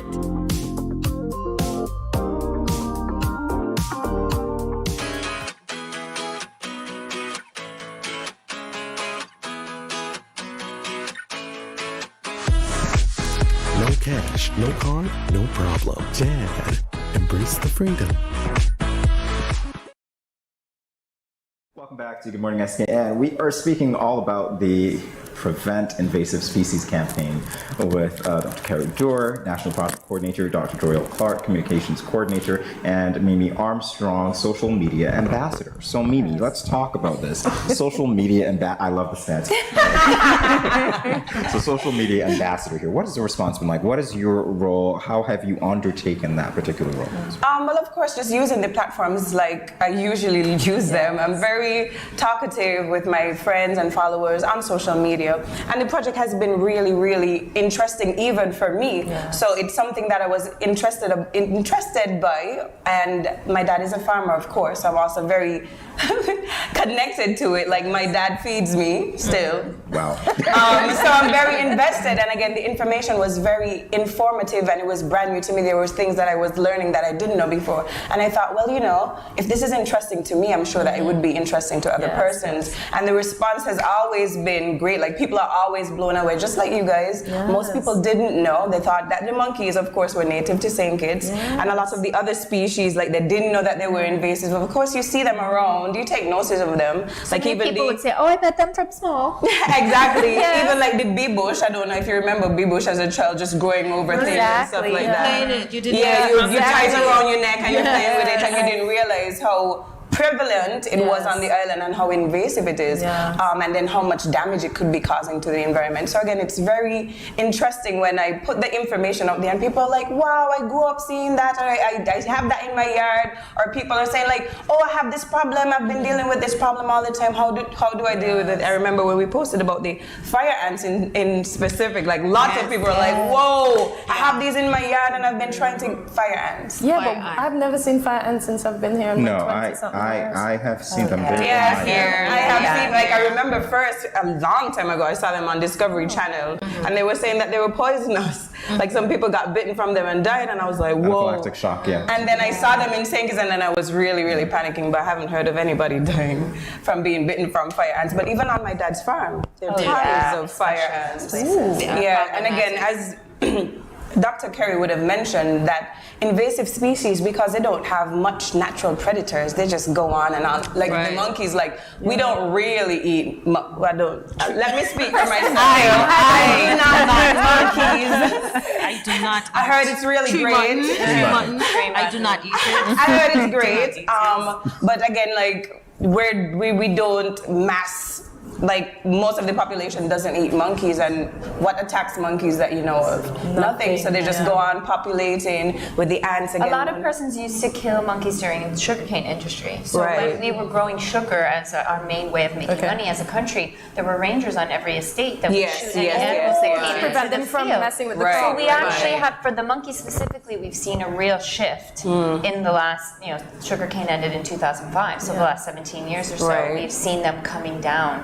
They're a much bigger issue in the farmlands. Most farmers are kind of on their own with ravines and guts on either side and not a lot of people around to help. And then now we're seeing them in the villages, we're seeing them in town, on the seashore. Right. And So- your favorite restaurant, as you Plenty. Plenty. So again, being able to tell people about this information and realizing that either people have no idea or people are experiencing problems themselves has been very interesting, and people are always intrigued and they want to know more. And I know that sometimes they message us like, okay, how do I deal with the fire ants? How do I deal with the monkeys? So I just try to transfer them to the experts who tend to take it over. But yeah, it's been really great. It's been really interesting.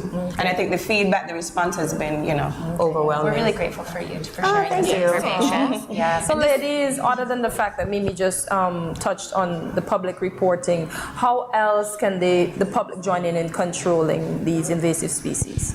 Eating the monkeys.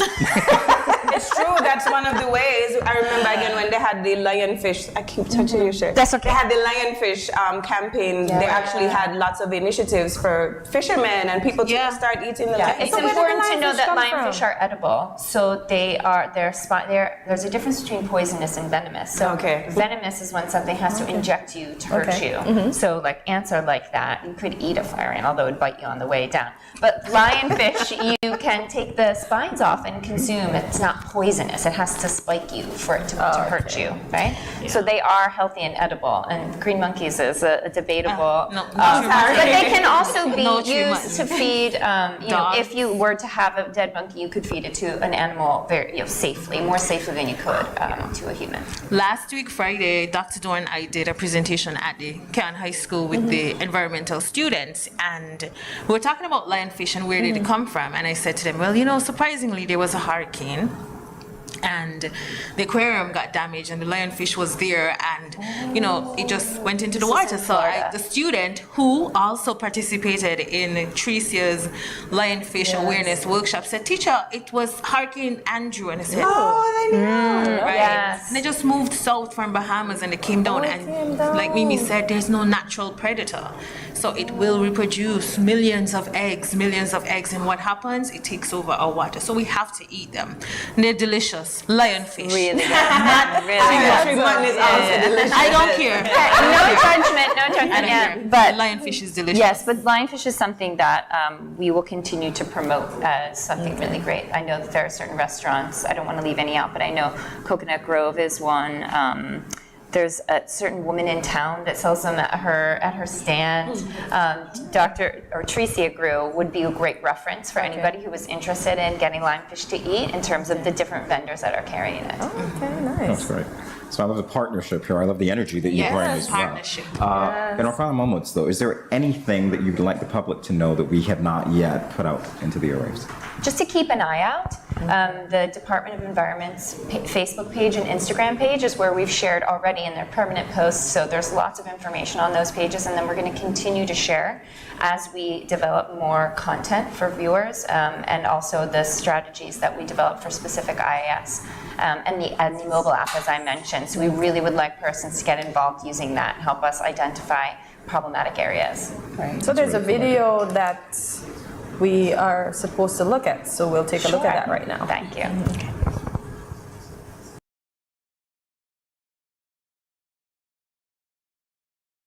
What is this word alien? It's certainly not men coming out of space, but it just refers to the fact that we are talking about the impacts of plants and animal species that have come from elsewhere. All 7 countries will be working to better protect our airports and seaports from invasive species entering our borders, doing marine risk assessments to investigate the impacts of invasive species on our oceans, and creating a mobile app that can help us better manage the invasive species on our islands.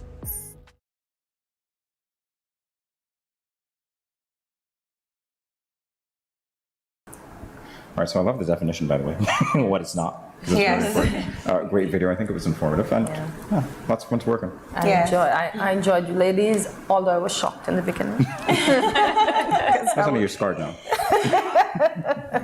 I'm better now. I'm better now, and I'm educated. Yes. Now I know the monkeys are not native to St. Kitts. Yes. Yeah. Still invasive, though. Which is why your work is so important. So, ladies, thank you so much. Thank you for having us. Thank you. Yes, and We'll you be must back. come again so we can continue to talk. Yes, we will. And you must visit Jamie must visit the farm. Yes, Jamie, you must.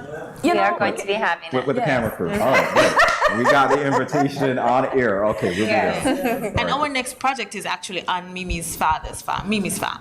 We're going there for the monkey project. So you should come when we go. Okay. We're going to coordinate, definitely coordinate. Yes. It's been our pleasure indeed. Thank you so much. Thank you. More Good Morning SKN and Flash Everyone Station.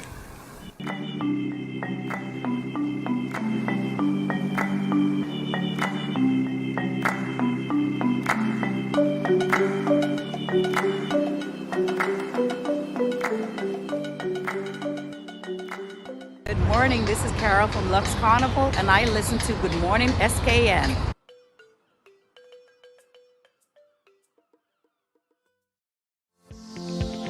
You can lower your salt intake by reducing salty foods, removing table salt, and using salt alternatives when cooking.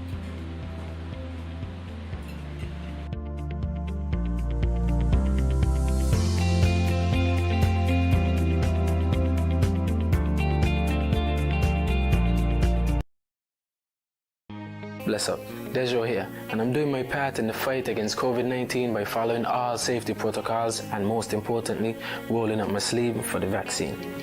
So I'm encouraging you to do the same because that's our best shot of protecting ourselves, our family, and our friends. So don't wait, vaccinate. Let's roll up to roll out.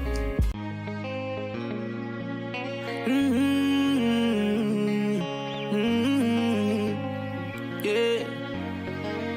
I know we can make it. It's only just a phase. Once we're vaccinated, and everybody gonna be safe. Everybody gonna be safe. One kind, yeah. One people. We are roll up to roll up. Yeah. Cause no man's alone. Do what's right. Alright. Cause I love you. And we're in this together, my sister, my brother. I don't wanna lose you. I love you too much. I think it's better for us, yeah. It's better for us. Hey, I don't wanna lose you. I love you too much, yeah. It's better for us. Tell your mommy to roll up to roll out.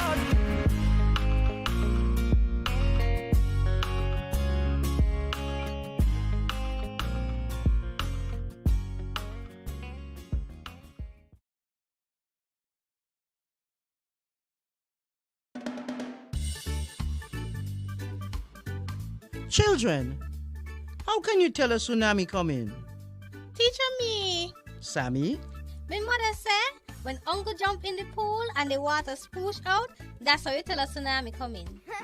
Settle down, children, settle down. Do you remember our tsunami song? Yes!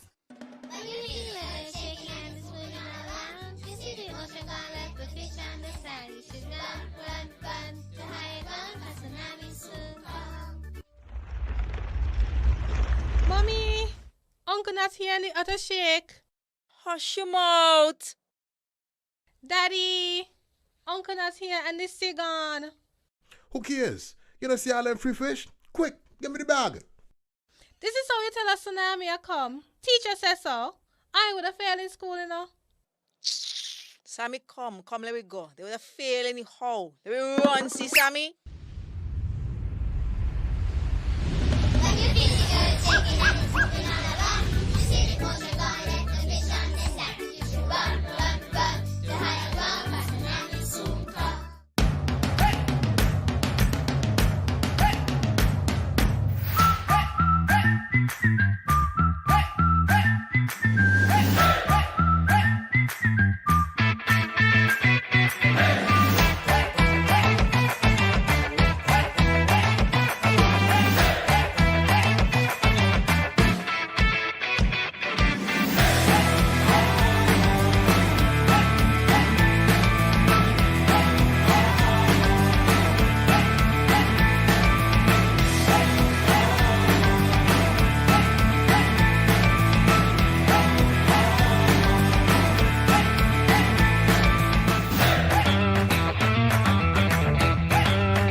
Most people consume excess salt from processed foods, such as snack foods, processed meats, instant meals, and condiments.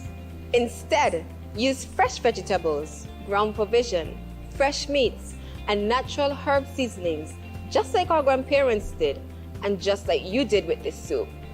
We are salt smart.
No cash, no card, no problem. Dad, embrace the freedom. Welcome back to Good Morning SKN. I hope you would have been here for the entirety of this program as we are winding down, but not winding down. As we wind up. You know, first of all, do you realize something? There's something strange going on behind us. We got fruit. Ooh, I made a fruit smoothie this morning, actually. I haven't gotten the chance to like drink it as yet, but it was delicious because I shared some with Uncle. So we'll talk about all this fruity situation we have happening behind us, including that banana right there. Yes. So we know that monkeys love to eat bananas, but they also like to eat other types of fruit. I've learned that they like peanuts because I saw them eating peanuts at shipwreck. While we might be accustomed to certain types of fruit locally, internationally there is a diverse range of fruit that might even seem strange to us. Dun dun dun. Not invasive, just strange. So viewers, let's see if you're better at this than we are. And don't forget, you have to root for Team K and then you can go for the jelly guy, Team J. Wow. Really? So let's begin. The last time you were like, you know what? Yeah, I'm not even going to say it because there was a point in time when it really went dark. We had so much shade we didn't know what to do with it. You want that time to come back? I don't think you do. All right, I will just bring my shade and my umbrella. I will bring my umbrella. All right, let's go. Oh my gosh. Jamie? What is that mini pumpkins on a tree? That's it. Even I know that's not mini pumpkins on a tree. But they resemble a pumpkin. It resembles a pumpkin and it resembles a tomato. So maybe it's a tomato. No, please don't. No, Cortese. Really? Maybe it's a tomato-kin. Oh my gosh, Yes, guys, really? a tomato and a pumpkin. Wow. Wow. I know. I'm putting out there into the universe that I have absolutely zero agricultural experience. Yes, when I grew up, my backyard was made of concrete, so this is not going to be. Maybe I need to give those monkeys a call and see if any one of them can help me. I have no clue either. Jamie said it's not a tomato-kin. Oh my gosh, really? It's a Fuyu persimmon. What is that? Wow. What is that? Well, apparently that's your hybrid between a tomato and a pumpkin that grows on a tree. Well, the Fuyu Parmesan is the most accessible variety of Parmesan. Hopefully I'm saying it right. Yes. Because it is non-astringent. This means that it is sweet and it is tasty when the fruit is firm. Oh, great. I like that. I like firm fruits because I don't like soggy mangoes. So I'm going to research where this thing grows because that's... Yeah. Do you think Fiji or in the Philippines? Because it has that kind of vibe, you don't think? I have no idea. But we're going to see. What's next? Isn't that jackfruit? No, I think it begins with a D, actually. And we saw that. But I still don't know what it is. I call it a durian or durian. So I got the point for No, he saw it. No. I think we got a little bit of a teaser here. Yes. So what is the durian? We don't know. Wow. Well, now we will, yeah. Wow, the durian is one of the foods that people either love or hate. Inside the thorny exterior is a soft, creamy fruit that has an extremely intense aroma. Intense good or intense bad? Like perfume? I think it's bad. Ooh, in fact, you can often smell the fruit even when the shell is intact. That almost smells like, locust stinking toe. You remember that? Yeah, in name only. Oh gosh. Oh yeah. So that was a durian. This is so interesting because we're not going to get any points here, it seems, because we're guessing name that fruit. Oh, I think I know that one. You think you know that one? Okay. Yeah. I'm gonna say it's a grapefruit. You're going to say it's grapefruit? It looks that way. Okay. I bet I'm wrong. I thought you said you were going to guess it. You were right. I think it's a grapefruit because look at the back. Look, see, I told you I'm wrong. Wow. Pomelo. Look at that. Is it related to Carmelo? I don't know. Let's see that. Wow. All right, so as parents suggest, the pomelo is a citrus fruit, and it originally comes from Southeast Asia. Oh, that's interesting. So when ripe, the fruit is yellow or pale green and tends to have white flesh and thick rind. So the taste is like a sweet grapefruit. So you were close. You were in the ballpark. Close. Yeah. Cousins. They're cousins. Yeah. But the difference is that it lacks the bitterness. Of grapefruit. So it's just sweet. Yeah. Sort of Wait. Oh, who don't know that? Those are five fingers. Monkeys love those too. Yeah. And those are probably starfruit or carambola. Yep. But how come y'all don't call them 5 fingers? We call them 5 fingers in Guyana because they literally have 5 fingers. Oh, okay. Oh, so it is called 5 fingers as well. Okay. So the carambola or the starfruit is a type of tropical fruit that is rapidly becoming popular in the United States. The shape of the fruit means that when it is sliced, the section form a 5-pointed star. So you call them 5 fingers? 5 fingers. 5 fingers? 5 fingers, yeah. Okay. And they're some are sweet and some are tart. What is this? Which video game did this fruit come from? No, not a video game. This looks like an alien species. Isn't it lizard food? No. It's something we used to eat from the side of the road. You don't remember that as a kid, the orange thing you suck out the middle from? Really? What is it called, Cortensi? I don't know. Exactly. A fruit that you should eat because it's sweet? Oh boy. The older people right now are looking at us like you people don't have a clue, do you? Yeah. No clue. I know that. No. What is it? Kiwano? A cousin between kiwi and a mango? I don't know. No, can't be. Come on, really? Just saying. Let's find out where this. Oh. Yeah, so the kiwano. So where's the kiwano from? I'm not even. That's curious. Oh. Or AKA, look at what it is. Also known as African cucumber, right? Horned melon. Horned melon. It has multiple names. Yeah. I can get the horns. I can see where that comes from. Yes. So even from the outside, the kiwano looks a little odd, and from the inside, the fruit is even more confusing. Yeah, it looks like the an flesh alien. itself actually tastes like a combination of kiwi fruit, zucchini, and cucumber. Wow, 3. Which is an odd combination that also seems to be quite appealing. Wow. So But kiwi is the only odd one there because zucchini and cucumber resemble. They could be family, right? Well, yeah. they look alike. Jamie, like what sense? I'm telling you, I have zero agricultural sense here. Oh, I'm my telling you word. that right now. My word. I owned it. Backyard being concrete. Sugar apple. Yes, that is what that is. Or custard apple. Yeah, because some Sugar countries call apple. it custard apple. And some countries don't, apparently. We are correct though, right? Oh, okay. Yes, we are, right? So the atimoya. The atimoya is actually a hybrid of 2 different fruits, which are cherry moya and sugar apple. Oh, so somebody So it is got a married? hybrid. Somebody got married. So look at that. So it's not quite a sugar apple. Yeah, so cherry moya married sugar apple. Oh boy. And they made a kid. Oh boy. Oh boy. Ooh. I'm sorry. Can I see that again? I don't. Because I don't know if that's. Is it roasted? And then that looked like the roasted part, and that looked like. Wow. That looked like something the monkeys would probably pelt at you. Okay. Yeah. Fair enough. Let's see what it is, guys. I don't know. These fruits If you are guys hard watching us know what it is, feel free to drop a line at Studio 327. Sapote? What is that? All right, so it's black sapote. For just about any other fruit, a brown or black interior indicates that the fruit is past its best. But that's not true for the black sapote. Instead, the interior looks like this when the fruit is ripe and ready to eat. The texture, taste, and color of the fruit have all been associated with chocolate pudding. So it tastes like chocolate. But that look burnt and crusty. You won't want to eat something like that, right? Because you would think it's not appealing. If it tastes like chocolate, I will take it any day of the No, week. but initially, if you see that, you're going to be like, I'm not eating that. They look burnt and Well, crusty. the first time, but if you know what it is, then you'll be good to go with it, right? That's good for our travels. Ooh.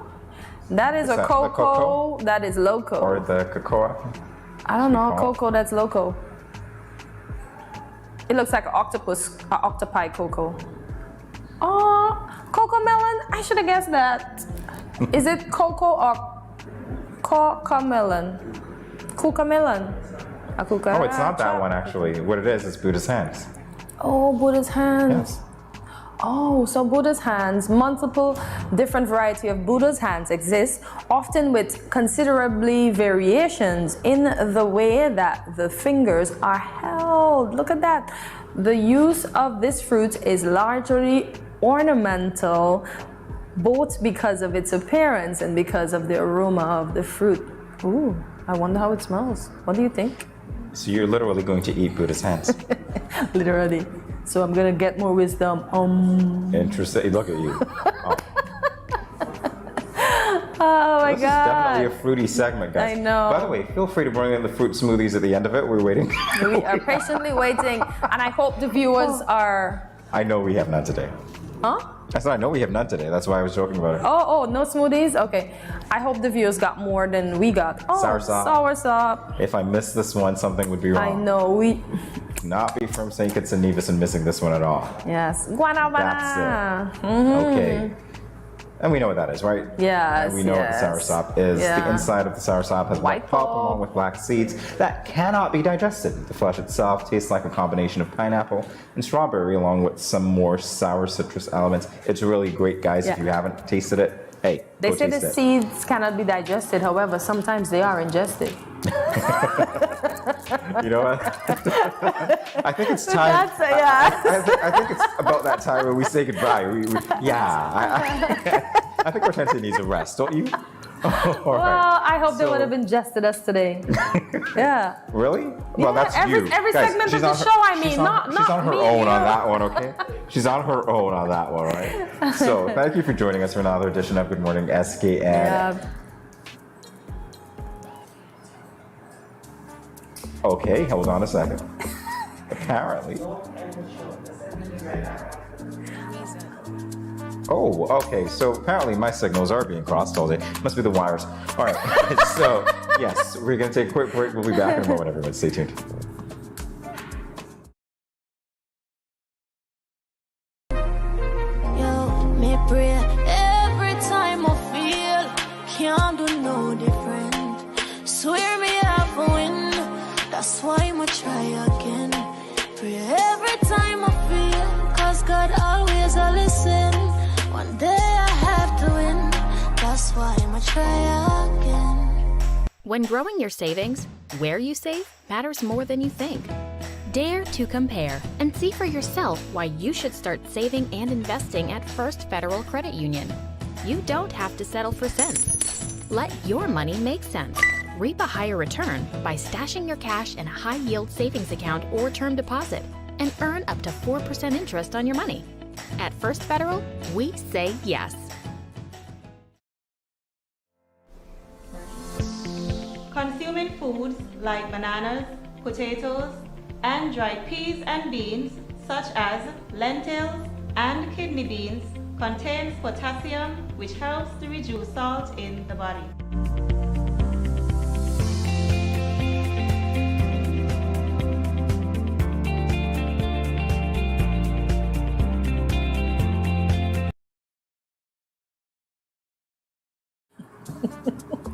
Oh, you're laughing now. Hortensia's laughing, guys. I wanted to say goodbye earlier. Apparently, she's like, wait, we can't go anywhere because we don't let you guys know what's happening. So Exactly. here it is. We're going to let you know what's happening, right? The Creative Immersion Kids Summer Camp, that's what's happening. Sugartown Organics will be hosting a Creative Immersion Kids Camp this summer from the 11th to the 22nd of July.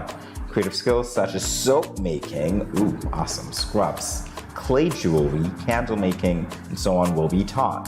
Campers will be immersed in the field of entrepreneurship in a fun and interactive way over this 10-day period. 10 days, guys. They will learn finance planning, strategic thinking, marketing, recycling, and so much more. The camp caters to children ages 8 to 17. Registration is $100, and there's a camp fee of $300, which is to be paid in full by July 10th. Visit the Sugartown Organics Facebook page to find registration details. And for more information, pick that phone up and dial 668-6713. Great way to have kids engaged this summer for summer camp. So who do I sue for camps that weren't around when I was 8 to 17? Yourself, because you were born prematurely? I don't know. What do we say? I was born too early. What do I say to that? You're right, prematurely. I don't know. Because look, these kids are learning financial planning already. So you can. You're an adult. So What? No. This is why I need a do-over, guys. You need a do-over? I need a do-over because I need to sue somebody for not having camps like those when I was 8 and 7. All right, when you get the third hour of Good Morning SKN, you can do over the beginning of the show. Then that's your idea. Third morning of GMSKN. Yeah. Anyway, this is the part where, I preempted it before. So let's see. Take two is always better than take one. Thank you for joining us today on this edition of Good Morning SKN. Remember to follow us on our social media platforms, including Facebook, Instagram, and of course, YouTube. Our handle is Studio327INC, right? Studio327A. Like, subscribe, follow, and share. Yes. And guys, we are 499 subscriptions away from reaching our goal of 1,000. Please subscribe. I beg you. So this is the part where we say, leave us a comment and let us know what was your favorite part of today's show. And we will say, see you tomorrow at 8 a.m. when I compel you to begin your morning with us right here at Good Morning SKN. Uh-oh, she's going to put you in the today great principal's again. She's going to send you to the principal's office, compelling you. All right. Bye, guys. See you tomorrow.